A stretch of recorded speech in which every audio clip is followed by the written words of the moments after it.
Bahkan ada di antara mereka menumpahkan darah menyebutkan nama Allah di dalamnya. Tembak orang, Allahu Akbar. Bom sana, bom sini, Allahu Akbar. Makanya saya sering katakan, kalau ada orang, Anda ikut kajian, dan ternyata isinya membawa Anda pada hal-hal yang ekstrim, maka segera tinggalkan. Karena boleh jadi, itu yang dimaksudkan Nabi 15 abad yang lalu. Kita tidak tahu, di antara sekian salat yang telah kita tunaikan, salat mana yang bernilai di sisi Allah Subhanahu wa Ta'ala.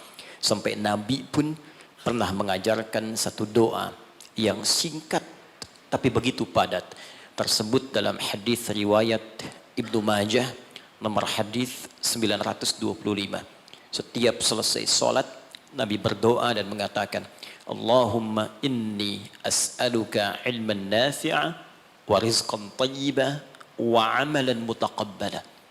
Ya Allah, hamba mohon, kata Nabi, anugerahkan pada hamba ilmu yang bermanfaat, rizki yang baik, dan penerimaan dalam setiap amalan hamba. Mohon terima solat hamba. Ternyata doa minta diterima amal ini, itu sunnah setiap Nabi. Bahkan Nabi Ibrahim dan Nabi Ismail alaihim assalam, ketika selesai meninggikan pondasi Ka'bah sehingga menjadi bangunan utuh kembali. Pernah terangkan juga di sini, masih ingat bahwa Ka'bah itu redaksi Al-Qur'annya bukan manusia yang bangun, tapi dibangunkan untuk manusia. Jadi ketika Nabi Adam alaihissalam turun ke bumi, ya, Al-Baqarah ayat 38, qulna bitu minha jami'a. Ya, sekarang Adam, Hawa, dimulai tugasmu untuk dinas di bumi. Turun. Jadi Nabi Adam tugasnya bukan di langit, di bumi. Karena itu saat mula diciptakan sudah diinfokan nanti tugasnya di bumi. Ya, Al-Baqarah ayat 30. Wa idz qala rabbuka lil malaikati inni ja'ilun fil ardi khalifah. Ya, ketika Rabbu Muhammad sallallahu alaihi wasallam berfirman menginfokan pada seluruh malaikat dan sebagian jin yang ada pada saat itu bahwa aku akan menugaskan makhluk bukan malaikat, ya, bukan malaikat, bukan pula jin, untuk menjadi pemakmur bumi yang menghidupkan suasana kehidupan di bumi. Maka diciptakanlah Adam alaihissalam, Quran surah 15 ayat ke-28 dengan redaksi yang sama di awalnya. Wa idz qala rabbuka lil malaikati inni khaliqum basyara. Ketika Rabbmu berfirman pada malaikat pemakmur bumi ini, yaitu bukan malaikat, bukan pula jin, tapi basyara. Disebutkan 35 kali dalam Al-Quran. Diberi nama dengan Adam. Al-Baqarah 31. Wa 'allama Adamal asma'a kullaha. Maka selesai kemudian diciptakan, diberi nama Adam, diberikan pelatihan. Di tempat sementara diberi nama dengan Jannah. Ya, surga khusus, ya, bukan yang kita tempati nanti. Tapi ini training sementara di situ. Jadi diberikan pelatihan oleh Allah. Jadi ini hikmah, Pak. Kalau ingin tugas ditempatkan di tempat tertentu, Pertamina ingin mengutus stafnya, misalnya di tempat tertentu. Ya, tadi Wikipedia kurang sedikit itu. Yang tadi itu ya itu yang kecil. Yang paling besar sebetulnya, yang belum disebutkan Wikipedia, saya termasuk keluarga Pertamina. Silahkan tanya Pak Nanang kalau nggak percaya itu. Saya termasuk keluarga Pertamina EP di Libya. Jadi itu yang kurang di Wikipedia. Nah, itu sebelum menugaskan siapapun, maka sunnahnya ikutkan training dulu. Pelatihan dulu. Berikan gambaran-gambaran di tempat ia akan bekerja, sehingga nanti ketika sampai di tempat kerja terbiasa dengan itu. Itu sudah sunnah kehidupan. Maka Adam alaihissalam sebelum diturunkan ke bumi untuk bertugas, maka ditempatkan di tempat sementara untuk dilatih oleh Allah. Diperkenalkan.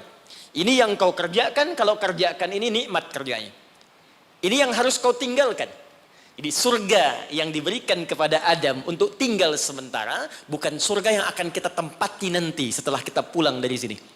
Karena surganya Adam masih ada perintah, masih ada larangan. Surga kita nggak ada perintah, nggak ada larangan lagi. Jadi di surga yang kita tempati nanti nggak ada sholat lagi, Pak. Jadi kalau Anda bercita-cita masih pengen sholat di surga Firdaus, Anda terlampau soleh.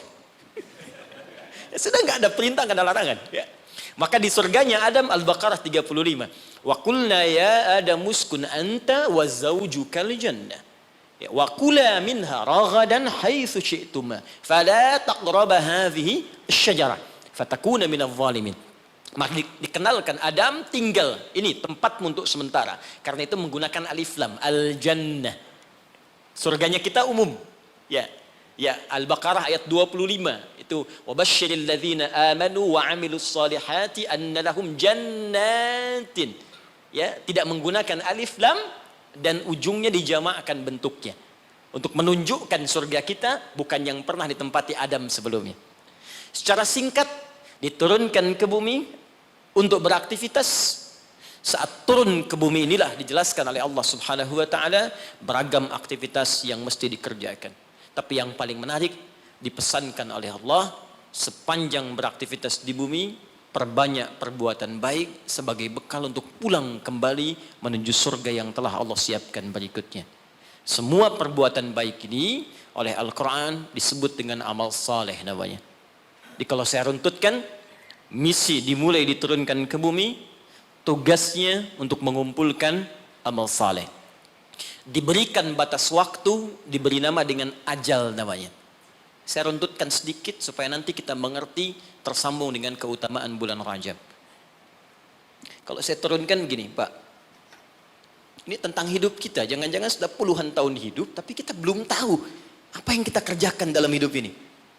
Saya khawatir, jangan-jangan kita sibuk, pada akhirnya kita pulang. Gak ada yang gak pulang, Pak. Penyebab kita kembali itu bukan COVID-19 yang sekarang marak. Bukan persoalan sakit. Karena yang sehat pun kalau sudah waktunya tiba pulang, dia pulang. Syarat meninggal itu bukan sakit. Syarat meninggal itu bukan tua. Karena yang muda bahkan belum lahir pun itu bisa wafat. Ada orang berkata dia sudah bau tanah katanya. Dia nggak sadar kalau dia pun bau kuburan. Itu yang beberapa bagian mesti kita luruskan kembali. Jadi tugas kita, Ibu ini kelihatan Bu? Belum saya tulis ya. Ya pasti. Oke. Tugas kita ada di bumi, ini tuliskan. Kemudian di bumi kita diperintahkan mengumpulkan perbuatan baik, disebut dengan amal saleh. Ini poinnya. Amal saleh ini dibagi pada dua bagian. Ada yang sifatnya ritual untuk menunjuk hubungan kita dengan pencipta Allah Subhanahu wa taala. Disebut oleh para ulama untuk memudahkan dengan hablum minallah. Hablum itu garis tali. Minallah yang terhubung ke Allah. Ada amal soleh kita yang terhubung garisnya kepada Allah Subhanahu wa taala. Ini kata Allah diwajibkan kepada kita untuk mengerjakan perbuatan yang pertama ini pun feedbacknya kembali ke kita. Contoh misal, kita ambil sholat. Contoh pertama, sholat hubungan kita langsung dengan Allah Subhanahu wa taala. Saat kita mengerjakan sholat pun kata Allah, manfaatnya bukan untuk saya, kata Allah. Kembali lagi pada kita. Karena itu ketika Anda bertanya, kenapa saya mesti sholat ya Allah? Diperdengarkan 5 kali dalam sehari. Supaya kita paham betul bahwa manfaat sholat kembali pada diri kita lagi. Coba, dalam sehari bukankah kita mendengar kalimat yang disampaikan oleh seorang muadzin? Ya, apa artinya? Adzan? Adzan apa artinya? Sebetulnya bukan panggilan asal kata adzan itu, asalnya telinga. Adzan itu asalnya telinga, jamaknya udhun. Jamak dari udhun itu adzan. Kenapa adzan disebut dengan adzan? Karena ini satu-satunya lafaz di muka bumi yang pasti akan selalu terdengar oleh orang yang masih punya pendengaran di telinganya. Dan ini satu lafaz satu-satunya di bumi yang tidak pernah berhenti 24 jam. Silahkan Anda cek kalau tidak percaya. Ya, karena itu waktunya setiap tempat pasti selalu berbeda. Jakarta selesai, Bekasi adzan. Bekasi selesai, Cikarang adzan. Cikarang selesai, Karawang adzan. Sampai semua berputar. Ya, dulu saya tinggal di Tripoli, Mesir selesai adzan, Libya adzan. Selesai Libya, Tunisia adzan. Tunisia selesai, Aljazair adzan. Maroko, sampai terus nyebrang. Ternyata 24 jam nggak pernah berhenti. Dan dahsyatnya, itu dibagi di setiap waktu beraktivitas. Bangun tidur pertama, subuh. Subuh selesai, muncul siang, zuhur. Selesai, masuk sore, asar. Selesai, pembuka ke malam, maghrib. Muncul malamnya, isya. Sampai tidur kita isya ke subuh lagi, 5 waktu dibagi, diperdengarkan kalimat itu. Ketika muncul kalimat hayya 'alas shalah, Allahu Akbar, hablum minallah. Apa bentuk ibadahnya? Hayya 'alas shalah, tunaikan salat. Anda bertanya kenapa mesti salat? Kata Allah lewat suara muadzin, hayya 'alal falah. Supaya engkau sukses, supaya engkau bahagia. Jadi falah itu bukan sekedar bahagia. Saya pernah terangkan di sini, kalau Anda buka kamus bahasa Arab Inggris, maka falah itu diterjemahkan dengan success and happiness. Jadi di sholat itu Pak, Bu, saya tekankan setiap saya kesini, saya selalu ulang-ulang kalimat ini. Di dalam sholat itu, baik gerakannya, juga bacaannya, itu terkandung ajaran-ajaran, hikmah-hikmah, dan rahasia-rahasia bimbingan menuju kesuksesan dan kebahagiaan dalam hidup. Di gerakannya bukan gerakan asal-asalan. Makanya Nabi ketat mengatakan, kata Nabi, "Shallu kama ra'aitumuni usalli." Salatlah kalian persis seperti melihat saya salat. Ada seorang bernama Khalad bin Rafi Az-Zuraiqi. Kisah ini ada di hadis Muslim, nomor hadis 319. Ya, riwayat sahabat Abu Hurairah radhiyallahu taala anhu. Ini ada seorang bernama Khalad bin Rafi Az-Zuraiqi di zaman Nabi. Datang ke masjid, salat di samping Nabi. Wan nabiyyu fi nahiyatin ukhra minal masjid. Jadi Nabi sedang duduk di sisi lain, dia salat kurang lebih di sinilah.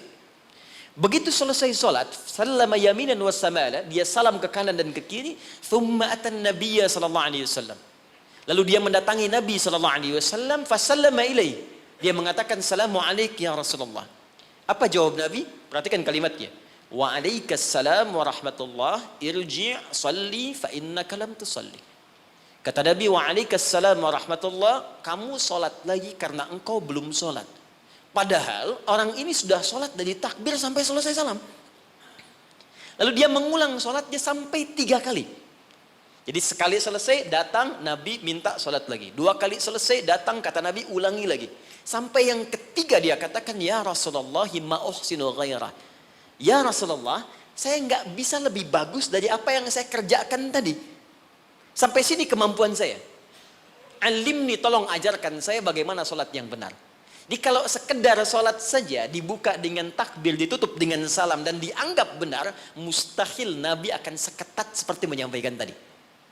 Kata para ulama, kalau ada ibadah diminta ketat menunaikannya, pasti ada hikmah besar yang ada di belakang atau di balik ibadah yang dikerjakan itu. Lalu diajarkan oleh Nabi bahkan dari mulai wudu, teman-teman. Kata Nabi, asbighul wudu. Kata para ulama, ini menunjukkan orang ini bukan cuma dari berdirinya yang keliru, dari wudunya pun ada yang salah. Jadi kalau orang dari wudunya sudah keliru, cepat-cepat, asal basuh, asal usap, ini pasti akan berdampak pada keliru sholatnya. Tapi pertanyaannya, ada apa di balik sholat itu? Yang dahsyat, bahkan dari berdiri ini saja, kalau dipelajari dengan benar, itu ada bekal manajemen kehidupan yang sangat dahsyat. Dipraktekkan Abdurrahman bin Auf, hanya hikmah berdiri begini, 3 bulan jadi orang paling kaya nomor 3 di Madinah. Dan setahun jadi orang paling kaya nomor 1 di Madinah, yang kapaknya saja bahkan terbuat dari emas. Jadi bukan main-main. Rukuknya ada hikmahnya, sujud ada maknanya, terlebih bacaannya. Karena itu ketika Allah menyebutkan perintah sholat dalam Al-Quran, ada sindiran yang halus tapi tajam. Kata Allah, akan ada orang sholat nanti bahkan tidak mengerti apa yang ia ucapkan dan ia lakukan dalam sholatnya. Jadi bagaimana kita bisa khusyuk dalam sholat kalau yang kita baca pun tak kita pahami? Nah, apa manfaat di balik itu? Ada kesuksesan di situ. Ada kebahagiaan, falah. Nanti kalau saya turunkan lebih panjang lagi. Tapi singkatnya, ketika kita diminta ibadah pun kepada Allah, hasilnya dikembalikan kepada kita. Jadi kalau orang dengar suara adzan, tahu bahwa sholat itu kunci kebahagiaan, mustahil ada orang yang malas untuk menunaikan sholat. Bukankah pemilik kebahagiaan Allah? Bukankah yang punya rezeki Allah? Bukankah yang punya kedudukan Allah? Qulillahumma malikal mulki tu'til mulka man wa tanzi'ul mulka mimman. Katakan Muhammad pada hamba-hambaku, katakan Muhammad pada semua umatmu, aku yang punya kedudukan. Aku titipkan pada siapa yang aku kehendaki. Anda menginginkan kedudukan, Anda pengen jabatan, Anda pengen harta, Anda jauh dari Allah, ya bagaimana bisa meraihnya? Karena itu ketika Anda datang kepada Allah, Anda meminta petunjuk, ya Allah bagaimana cara aku mendapatkannya. Diberikanlah jalan lewat sholat itu. Makanya dalam sholat ada bacaan membimbing bagaimana dapat rizki yang benar. Warzuqni. Bagaimana supaya Anda kerja nikmat tidak diganggu banyak orang, wajburni. Bagaimana supaya derajat kita diangkat, warfa'ni. Bagaimana supaya dijaga kesehatan, wa'afini. Bagaimana supaya mendapatkan kasih sayang dari teman-teman yang sekarang sedang kita bekerja. Karena boleh jadi Anda kerja, bagi Anda nikmat, bagi orang belum tentu. Karena itu nanti di fikih Quran, di manajemen bisnis dalam fikih Al-Quran, ada pernyataan begini. Ketika Anda sedang mengerjakan sesuatu yang besar, maka boleh jadi di sekeliling Anda pun mengincar hal yang sama yang sedang Anda kerjakan. Dan persaingan itu akan begitu ketat. Turunlah kemudian turunan-turunan yang ada di sekitaran itu. Siapa yang bisa menghentikan sifat iri hati di sekitaran teman-teman yang menginginkan proyek yang sama?